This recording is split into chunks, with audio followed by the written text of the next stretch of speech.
श्री राम जय राम जय जय राम, श्री राम जय राम जय जय राम। समस्त प्रभु प्रेमी भक्तों को जय सिया राम। भगवान की अहेत की कृपा से गोस्वामी श्री तुलसीदास जी महाराज द्वारा रचित दोहावली रामायण के माध्यम से भगवान के पावन नाम पर चर्चा करेंगे। भगवान का पावन नाम मंगलमय है, करुणापूर्ण है। जो कोई भी भगवान के नाम का स्मरण करता, नाम का जप करता है, उसके जीवन में पावनता आ जाती है, पवित्रता आ जाती है, विशुद्धता आ जाती है, दोष नष्ट हो जाते हैं, दुर्गुण समाप्त हो जाते हैं। गोस्वामी जी कहते हैं कि भगवान का नाम ही ऐसा पवित्र है जो अधम से अधम जीव भी यदि इस पवित्र नाम से जुड़ जाता है तो वह भी उत्कृष्ट हो जाता है, परम पवित्र हो जाता है, पूजनीय वंदनीय हो जाता है। तो आज गोस्वामी जी कह रहे हैं कि राम नाम, भगवान की भक्ति यदि कोई साधक करना चाहता है तो राम नाम के माध्यम से करे। और दोहावली रामायण में कहते हैं, वर्षा ऋतु रघुपति भगति तुलसी साली सुदास, राम नाम बर बरन जुग सावन भादौ मास। श्री रघुनाथ जी की भक्ति वर्षा ऋतु है। उत्तम सेवकगण, प्रेमी भक्त धान की तरह हैं और राम नाम के दो सुंदर अक्षर रा और माँ सावन भादौ के महीने हैं। इन दो महीनों में धान लहलहा उठता है। वैसे ही भक्ति पूर्वक श्री राम नाम का जप करने से भक्तों को आत्यंतिक सुख मिलता है। अब इसका भावार्थ सुने। गोस्वामी श्री तुलसीदास जी महाराज चाहते हैं कि साधक यानी प्रेमी भक्त भगवान को सहज मार्ग से प्राप्त करे। वह सहज मार्ग, दिव्य मार्ग, पावन मार्ग राम नाम जप मार्ग है। इससे सरल, सहज, सुलभ मार्ग और कोई नहीं है। और मार्गों में जाने के लिए बहुत सारे शर्तें हैं, बहुत सारे नियम हैं, लेकिन भगवान नाम का जो जप रूपी मार्ग है वह किसी भी समय कोई भी साधक किसी भी परिस्थिति में जा सकता है। यह मार्ग जिस प्रकार से बोलचाल में कहा जाता है ये मेरा निजी मार्ग है, तो जैसे निजी मार्ग पर कभी भी व्यक्ति जा सकता है, उसका अपना बपौती मार्ग है, ऐसे ही भगवान नाम जप रूपी मार्ग साधक का निजी मार्ग है।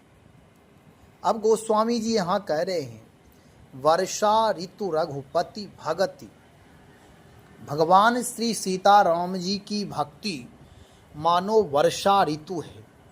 जैसे वर्षा ऋतु दो महीने में होते, सावन और भादौ।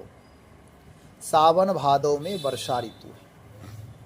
उत्तम सेवक गण, प्रेमी भक्त ही मानो धान है। वर्षा ऋतु में धान की फसल होती है और धान को अधिक से अधिक पानी चाहिए। यदि पानी नहीं मिलेगा तो वह धान सूख जाएगा, फसल नष्ट हो जाएंगे। और यहाँ गोस्वामी जी भाव दे रहे हैं कि उत्तम सेवक गण यानी प्रेमी भक्त ही मानो धान की तरह हैं और राम नाम के दो सुंदर अक्षर रा और माँ सावन भादौ के महीने हैं। सावन भादौ के महीने में वर्षा होती है और वर्षा में धान के फसल होते हैं। गोस्वामी जी कहना चाहते हैं कि जो प्रेमी भक्त लोग धान की तरह हैं और भगवान की भक्ति वर्षा ऋतु की तरह है। वर्षा ऋतु हो और यदि वर्षा ऋतु में वर्षा ना हो तो फिर वर्षा ऋतु निंदनीय हो जाएगा। कहेंगे कि इस बार बारिश नहीं हुई और सूखा घोषित हो गया। और यदि समय पर पूर्ण बारिश हो तो वर्षा ऋतु का मूल्य प्रशंसनीय हो जाता है। लोग प्रशंसा करते, कहते हैं कि बरसात का समय है तो बारिश अच्छी हुई है। और यदि बारिश नहीं होती है तो लोग कहते हैं कि लगता ही नहीं है कि वर्षा ऋतु है। तो लोक पक्ष में ऐसा कहा जाता है। अब इसे हम आध्यात्मिक दृष्टिकोण से समझें। और यदि बारिश नहीं हुई तो उत्तम से उत्तम किस्म के जो धान के बीज होंगे, जो फसल होंगे, उत्तम किसान होंगे, उनके धान, उनके फसल नष्ट हो जाएंगे। ऐसे ही भगवान की भक्ति वर्षा ऋतु है। वर्षा ऋतु में पूरे प्रकृति में हरा भरा वातावरण दिखता है और आनंद आह्लाद प्राप्त होता है। ऐसे ही भक्ति युक्त जो प्राणी है उसका जीवन प्रकृति से प्रदत्त होता है और आनंद आह्लाद से परिपूर्ण होता है। वातावरण हरे भरे दिखते। वैसे ही भक्ति करने वाले साधक के जीवन में सात्विक वातावरण होता है और उत्तम सेवकगण यानी प्रेमी भक्त धान की तरह हैं। वर्षा ऋतु में धान की प्रधानता होती है। ऐसे ही भगवान की भक्ति जब वर्षा ऋतु है तो उत्तम सेवक गण प्रेमी भक्त ही उस भक्ति यानी वर्षा ऋतु के फसल धान हैं। और राम नाम के दो सुंदर अक्षर रा और माँ सावन भादव के महीने हैं।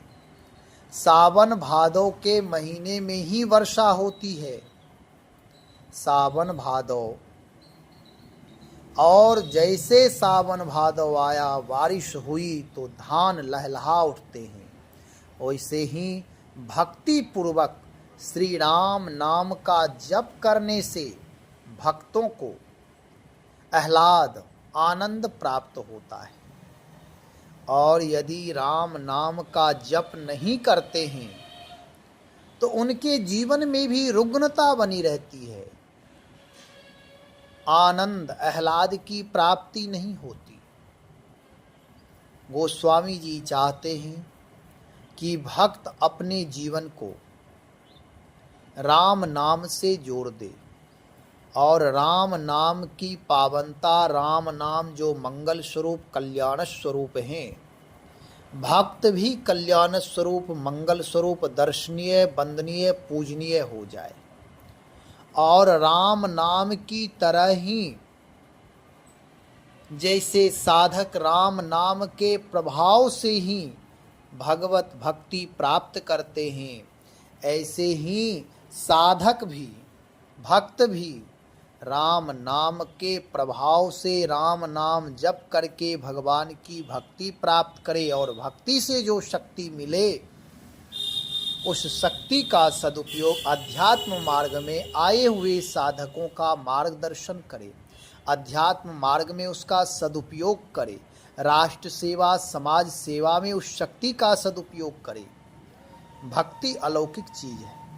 जो कोई भी भक्ति करता है उसका जीवन परिपूर्ण माना जाता है और भक्ति रहित यदि है तो उसका जीवन व्यर्थ माना जाता है।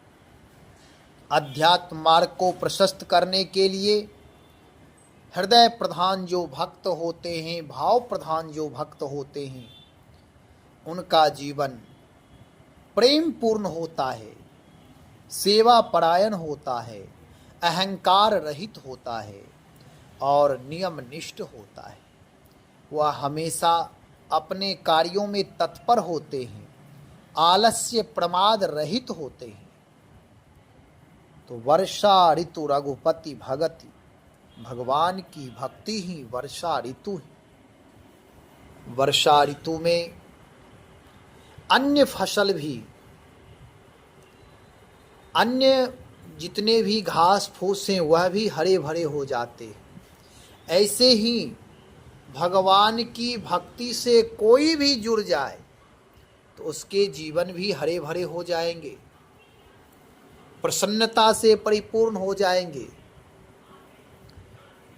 जब धान के फसल जो प्रेमी भक्त हैं वह मानो धान है, उनके लिए तो पानी की परम आवश्यकता है, वर्षा ऋतु की परम आवश्यकता है।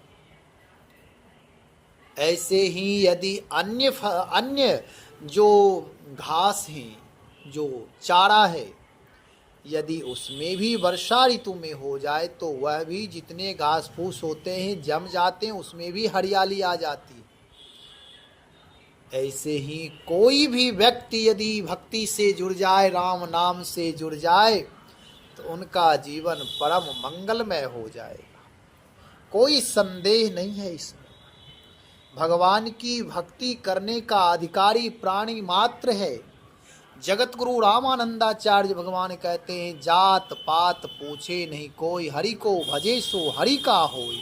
इसलिए गृह कार्य करते हुए, अपनी जिम्मेदारी का पूर्ण निर्वाह करते हुए भगवान की भक्ति अवश्य करें, और भगवान की भक्ति भावपूर्वक करें, नियम पूर्वक करें, साथ साथ नाम जप सतत करें।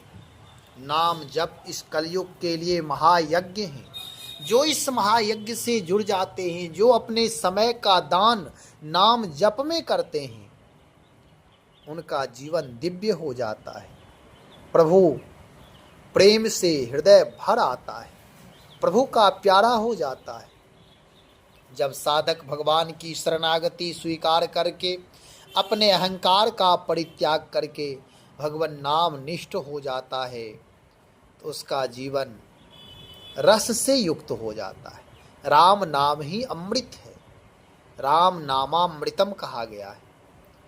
और राम नाम रूपी अमृत का जो पान करता है वह अविनाशी हो जाता है। देवों के देव महादेव भगवान शिव राम नाम का उच्चारण करके हलाहल विष का पान किया, लेकिन वह विष अपना कोई दुष्प्रभाव से प्रभावित नहीं कर पाया, क्योंकि राम नाम ही अमृत परम अमृत है और वह अविनाशी हो जाता है। हम आप भी भगवान की भक्ति करें और भगवान नाम से प्रेम करें, भगवान नाम का जप करें। भगवान नाम जप करने से जीवन परोपकारी हो जाएगा, प्रेम से परिपूर्ण हो जाएगा। अपने व्यवहारिक धरातल को मजबूत करते हुए, लोकोपकार का कार्य करते हुए, सेवा सुमरन समर्पण के माध्यम से भगवान को रिझाने की कोशिश करें। जब सेवा सुमिरन और समर्पण ये तीनों समन्वित हो जाते, एक जगह हो जाते हैं, तो साधक का अहंकार सहज ही समाप्त हो जाता है। और जब तक अहंकार बना हुआ है तब तक वह साधक नहीं है, और साधक नहीं है तो सेवा सुमिरन समर्पण नहीं हो सकता। भगवान नाम का जप अधिक से अधिक करें, भगवत परायण हो करके अपने आप को प्रभु के चरणों में समर्पित हो करके पुरुषार्थ करें। पुरुषार्थ प्रार्थना दोनों साथ साथ रखें, जीवन मंगलमय हो जाएगा। अपने जीवन को दिव्य बनाएं, अन्य लोगों को भी राम नाम से जोड़ें, भक्ति से जोड़ें, भक्ति के लिए प्रेरित करें।